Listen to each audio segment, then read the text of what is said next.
Alright, so I just got a new battery checker. Battery checker for lipos. It checks all the most common batteries used in RC, which is fantastic. I'm only going to be using it, at least for the time being, for my 3S lipos, which I will demonstrate the use of those and kind of give you the background why we check the batteries, other than the obvious, to make sure it can fly our planes.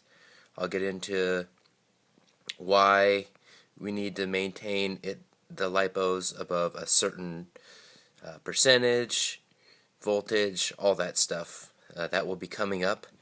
But first, we're going to be doing the unboxing and take a look at this thing.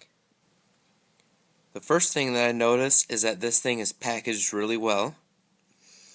It's got a nice little foam packing here.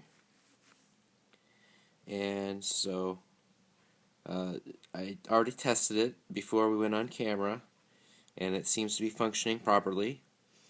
Now I'm going to pull it out of the box and show you what else is in the box. Alright, this is everything that comes in the box, as you may have guessed already. Just the battery checker, basic instructions, and the packing material there for transportation. And up next, I am going to show you how the battery checker actually functions. So to use this, it's actually quite simple. All you need to do is take that little connector plug there and make sure that the black wire goes to the ground, and then line up the other posts with the plug. And then it will display exactly what you're doing. And I will show you that right now. So here's a look at what it looks like after that's been in use. You can see that it's at 72% of its capacity. Now, lipos are very unique with their chemistry in that if you deplete the battery below 20%, that is not good. In fact, you run a high risk of destroying your battery if you run it below 20% of its capacity. Now, equally risky is to keep it charged at 100% and then to store it for a extended period of time. That's not a good thing to do. So if you're not going to use your batteries for a while, you're going to want to deplete them in the 60 to 70%, probably closer to the 60% from what I understand. Please correct me if I'm wrong on that, guys. The last battery that I showed you was a 1300 milliwatt amp hour or milliamp hour battery. I believe that other one was 25 cell. This is a 30 cell 2200, and as you can tell, it's at 90% of its capacity. So if it's at this level, I need to fly it fairly soon, otherwise I'm going to deplete the battery, do damage to it. And the main reason why we get one of these checkers is to make sure that we maintain our batteries properly so we get a long life out of them. And so we also don't have an issue when we're flying the things and then have the battery go out and have it destroy our planes. That's not what we want.